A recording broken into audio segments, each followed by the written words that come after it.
In the beginning, there was a very narrow focus to help these youngsters. The two lacking ingredients in their lives were love and discipline. And when you can provide that in an atmosphere which is present here every day at Rawhide, it is absolutely incredible how these youngsters turn around. When I first came here, I didn't really want to be here. When I got here, I was thinking, what can I do to get home quicker, probably. The young men that come to Rawhide are among the most damaged in our communities. As a result, their behavior leads them into trouble. They come to us pleading for help.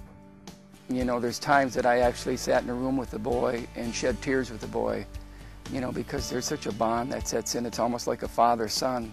The closest friend to me is probably like my house father and my house moms. If we can just help one or two or three boys, it's going to make a difference. The staff they get involved with you more, they deal with you more. And it's not an authority thing, it's more of a friendship. People here at Rawhide, they really care about you. They're willing to sit down and talk to you. They don't let you just, you know, get away with things. If they see you having a problem, they'll talk to you about it instead of just brushing it off. Well, I think a lot of times we see boys come out here and we think the problem is drugs and maybe alcohol or gangs, and I really believe that a lot of times they just needed to be loved. I know if I came here, I wouldn't be here, you know, I wouldn't be talking to you. I'd be probably in jail or not even existing. I think there's been close to a couple thousand boys that have gone through the program. Jan and I house-parented for 27 years at Rawhide. We lived with about 350 boys during that time, raised our own two boys. And I truthfully believe that every day a boy is at Rawhide, we have an opportunity to offer them something they can't find anywhere else. And so it's just been exciting for me. It's been interesting over the years to observe the new boys who come in and boys who have had difficult backgrounds and who are angry, they're afraid, they're lonely. They have really poor attitudes, and to see the transition in a relatively short period of time because of the wonderful influence of Rawhide. We provide young men with a second chance, a chance to even help someone else. I want to be a social worker because I like working with kids. One of my key factors in being a social worker is explaining to young ones how the things that I've been through and the road they can take not to go through it, because I know what I've been through. The family teaching model is the central focus of Rawhide. We exclusively utilize live-in house parents and resident instructors as opposed to shift workers. Family living is viewed as the context from which behaviors and attitudes can best be shaped. Respect, responsibility, and self-control are emphasized throughout Rawhide's setting. As young men experience love and discipline in a family setting, they develop a healthier self-image and a more positive view of life. The lessons and skills learned in the Rawhide family are transferable to home and community life.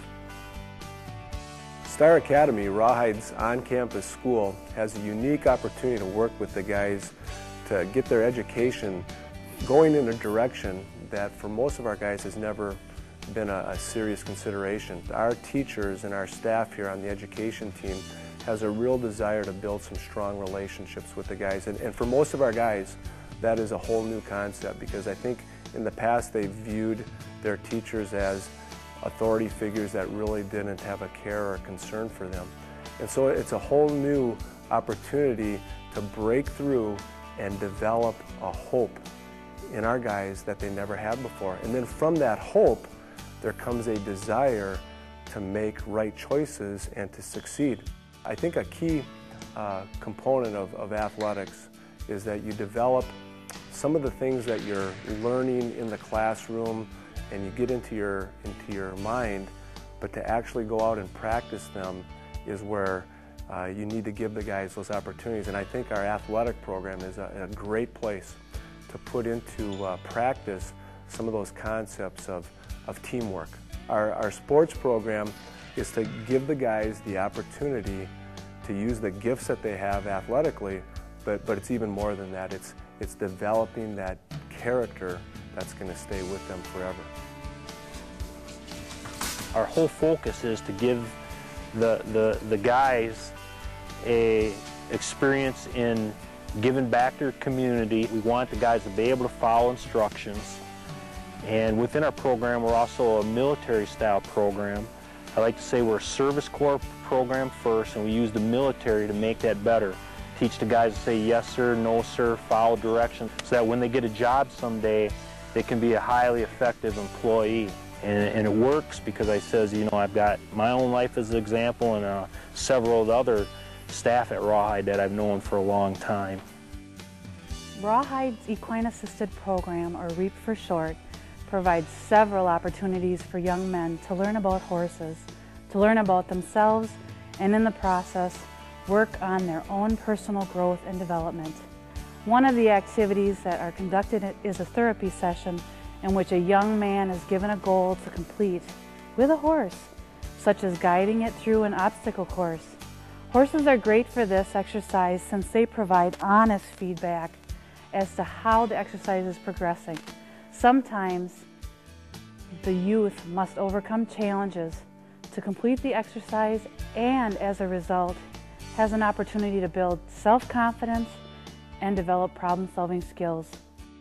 These are kids that we will never forget. They'll forget us long before we'll ever forget them. And they're like your children. And even though they weren't born into your family, they are a part of your family. So you love them unconditionally, regardless of what they do.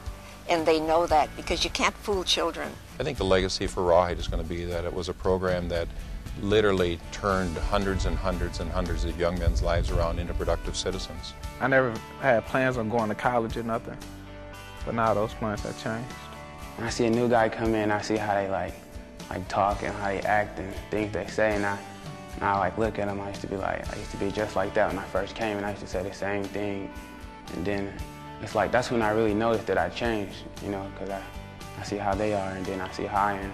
Sometimes when you're here, you don't really even notice that what's changed about you, you know, until you see the next person come in, like a new guy or something.